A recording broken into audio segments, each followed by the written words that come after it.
एक तरफ हॉर्मूज संकट से दुनिया में तेल और व्यापार को लेकर हाहाकार मचा हुआ है, तो दूसरी तरफ अब समुद्र की तरफ से आई एक और चेतावनी भारत की चिंता बढ़ा रही है। ये चेतावनी है अल नीनो की, एक ऐसा जलवायु संकट जो भारत में सूखा, भीषण गर्मी, कम बारिश, फसल बर्बादी और यहाँ तक कि अकाल और भुखमरी जैसी स्थिति पैदा कर सकता है। आखिर क्या है अल नीनो, क्यों वैज्ञानिक इसे बेहद खतरनाक बता रहे हैं और इसका भारत पर कितना असर पड़ेगा, जानेंगे इस वीडियो में। नमस्कार, मैं प्रिया श्रीवास्तव और आप देख रहे हैं न्यूज़ 18।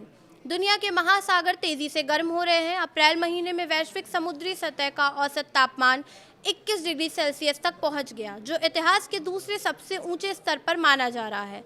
सबसे ज़्यादा चिंता प्रशांत महासागर को लेकर है, जहां अमेरिका और मैक्सिको के पश्चिमी तट से लेकर मध्य प्रशांत तक समुद्र का पानी असामान्य रूप से गर्म हो चुका है। वैज्ञानिकों का कहना है कि यही गर्माहट अल नीनो की मजबूत दस्तक का संकेत है। अब सवाल उठ रहा है कि आखिर ये अल नीनो है क्या? असल में अल नीनो एक जलवायु पैटर्न है जो हर 2 से 7 साल में विकसित होता है। जब प्रशांत महासागर का पानी सामान्य से ज़्यादा गर्म हो जाता है तो दुनिया भर के मौसम चक्र प्रभावित होने लगते हैं। भारत में इसका सबसे बड़ा असर मानसून पर पड़ता है, यानी बारिश कम हो सकती है, गर्मी बढ़ सकती है और सूखे जैसे हालात बन सकते हैं। मौसम वैज्ञानिकों का कहना है कि मई से जुलाई के बीच अल नीनो तेज़ी से मजबूत हो सकता है और अगर ऐसा हुआ तो जून से सितंबर तक का मानसून प्रभावित होगा।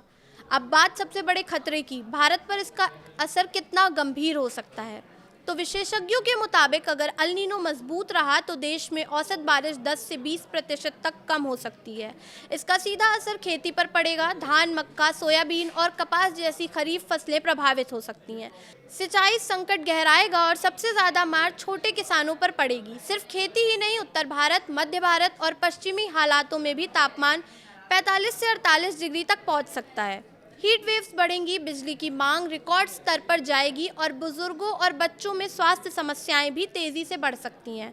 हालांकि अल नीनो का असर सिर्फ सूखे तक सीमित नहीं है। अगर अरब सागर और बंगाल की खाड़ी का तापमान भी सामान्य से ज़्यादा रहा तो चक्रवाती तूफानों का खतरा भी बढ़ सकता है। यानी एक तरफ सूखा, दूसरी तरफ तूफान, दोहरी मार की आशंका से इनकार नहीं किया जा सकता। ऐसे में सरकार और लोगों दोनों को सतर्क रहने की ज़रूरत है। जल संरक्षण, वैकल्पिक सिंचाई, फसल बीमा और मौसम पूर्वानुमान को मजबूत करना अब बेहद ज़रूरी हो गया है। किसानों को सूखा रोधी बीज और फसल विविधीकरण अपनाने की सलाह दी जा रही है, जबकि आम लोगों को पानी और बिजली बचाने की आदत डालनी होगी। तो कुल मिलाकर समुद्र में बढ़ती गर्मी अब सिर्फ वैज्ञानिक आंकड़ा नहीं रही, बल्कि ये भारत के मौसम, खेती, अर्थव्यवस्था और आम आदमी की जिंदगी के लिए बड़ा खतरा बनती जा रही है। अब सबसे बड़ा सवाल यही है कि क्या भारत इस संभावित जलवायु संकट के लिए तैयार है या फिर आने वाले महीने में देश के लिए नई मुश्किलें लेकर आने वाले हैं। फिलहाल इस वीडियो में इतना ही। ऐसे ही और वीडियोस के लिए देखते रहिए न्यूज़ 18।